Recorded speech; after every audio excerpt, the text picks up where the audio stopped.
एकैछिन के हामी भन्ने गर्छौँ नि कहिलेकाहीँ फलानुको छोरोले यस्तो गर्यो, फलानुले यस्तो गर्यो, फलानुले यो राम्रो प्रगति गर्यो, फलानुको त फ्यामिली कति सपोर्टिभ, फलानु त कति राम्रो, कति ह्यान्डसम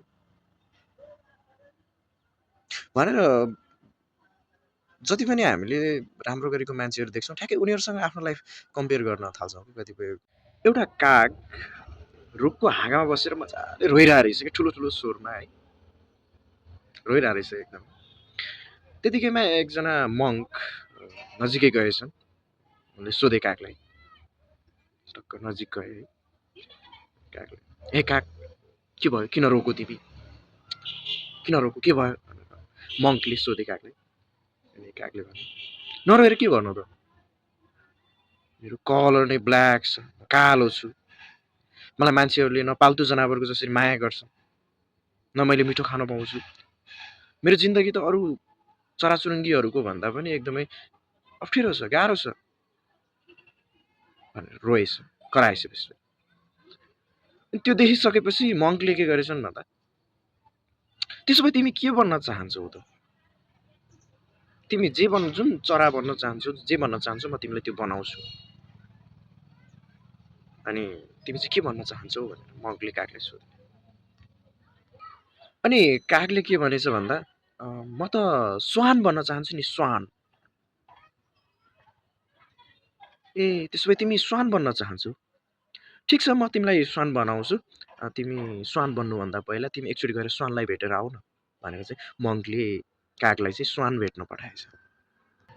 अनि स्वान चाहिँ नदी किनारामा मजाले माछाहरू होइन भ्यागुताहरू खोजेर चाहिँ स्वानले शिकार गरिरहेको थियो। त्यतिकैमा काग गएर टक्क स्वानको साइडमा बस्यो, स्वानलाई सोध्यो, वाउ स्वान, तिमी त कति ब्युटिफुल, कति वाइट छौ, तिम्रो कलर कति सेतो छ, हेर्दा पनि राम्रो देखिन्छौ, सबै मान्छेहरूले तिम्रो सेतो कलरको प्रशंसा गर्छ भनेर कागले स्वानलाई भनेछ। अनि स्वानले भनेछ, तिमीले कहाँबाट चाहिँ मलाई ब्युटिफुल, कति राम्रो देख्यौ त, कसरी सुन्दर देख्यौ त, म आफ्नै जीवनप्रति म खुसी छैन, तिमीले कसरी चाहिँ मलाई राम्रो देख्यौ, आकर्षक देख्यौ। अनि कागले सोध्यो, के तिमी साँच्चै नै खुसी छैनौ त आफ्नो जीवनप्रति? अनि स्वानले रिप्लाई दियो, छैन, तिमीलाई थाहा छ सेतो कलर्स, सेतो रङ विशेष गरी एउटा मुर्दाको कफिनमा राख्ने गरिन्छ, सेतो कलरलाई कसैले पनि मन पराउँदैन, म आफ्नो लाइफप्रति म आफै नै सन्तुष्ट छैन भनेर स्वानले भनिसकेपछि कागले पनि एकचोटि सोच्यो। अनि दुवैजना टक्क मङ्क कहाँ गए, मङ्क। अनि मङ्कले कागलाई सोधेछ, के छ काग, बन्छौ त स्वान, कस्तो लाग्यो, हेऱ्यो मङ्कतिर। अनि उसले चाहिँ भयो, स्वान चाहिँ बन्दैन, बरु यसो चान्स पायो भने चाहिँ बरु सुगा भन्छु भनेर चाहिँ भनिसक्यो। स्वानले चाहिँ कागतिर हेर्दै मुस्कुराउनु, ठिक छ, सुगा बन्ने भए पनि ठिक छ, म सुगा बनाइदिन्छु के अरे, त्योभन्दा पहिला चाहिँ बरु यसो सुगालाई भेटेर आउन त भनेर मङ्कले चाहिँ कागलाई भनेछ। स्वान र काग भएर चाहिँ सुगालाई खोजे, भेट्न गए, खोजे खोजे खोजे खोजे खोज्दै जाँदा धेरै समयपछि लगभग 1-2 घन्टा खोजिसकेपछि बल्ल बल्ल जङ्गलमा चाहिँ एउटा सुगा भेटेछ कागले र स्वानले। भेटिसकेपछि सुगाको छेउमै गएर कागले भन्न थाल्यो, अनि कागले सुगालाई भनेछ, वाओ सुगा, तिमी त कति ब्युटिफुल, हरियो कलर, तिमीलाई थाहा छ मान्छेहरूले तिमीलाई पाल्तु जनावर बनाएर कति माया गर्छन्, तिमीलाई कस्तो केयर गर्छन्, तिमीलाई त मान्छेहरूले नाम पनि दिन्छन् नि, तिमी त आफ्नो जीवनप्रति एकदमै खुसी होला नि है भनेर कागले सुगालाई भनिसकेपछि सुगा यसरी फर्केर कागतिर हेरेछ।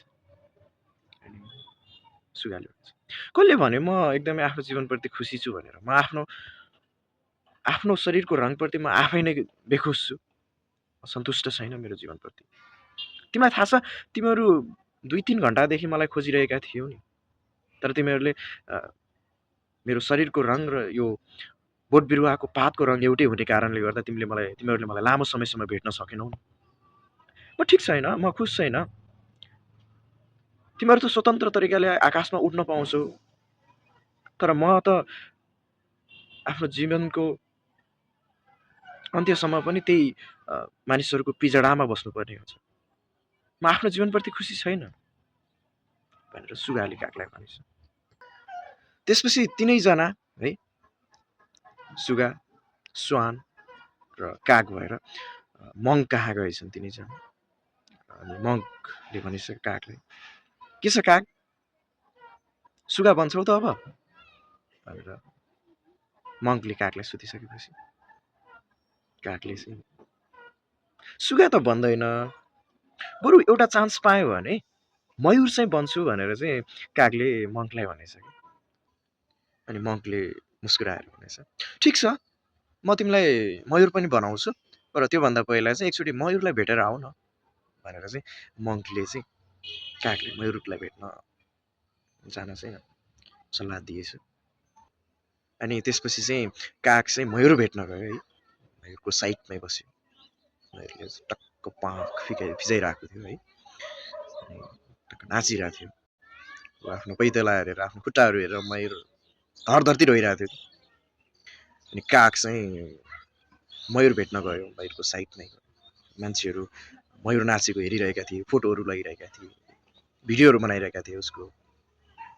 काग गएर मयूरलाई सोध्यो, वाओ मयूर, तिमी कति सुन्दर क्या है, मान्छेहरू तिमीलाई कति माया गर्छन्, तिम्रो फोटोहरू खिच्छन्, भिडियोहरू खिच्छन्,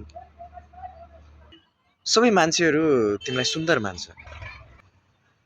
तिमी त आफ्नो लाइफ, आफ्नो जीवनप्रति एकदमै खुसी होला नि है भनेर कागले चाहिँ मयूरलाई सोधिसकेपछि मयूरले कागतिर फर्केर भन्छ, कसले भन्यो तिमीलाई म आफ्नो जीवनप्रति खुसी छु भनेर, कसरी खुसी हुन सक्छु? तिमीलाई थाहा छ मान्छेहरू मेरो शिकार गर्न मौका खोजी कुरिरहेका हुन्छन्।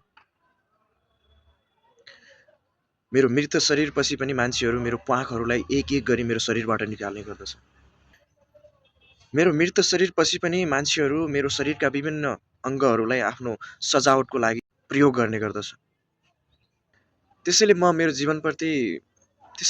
जीवनप्रति कति पनि खुसी छैन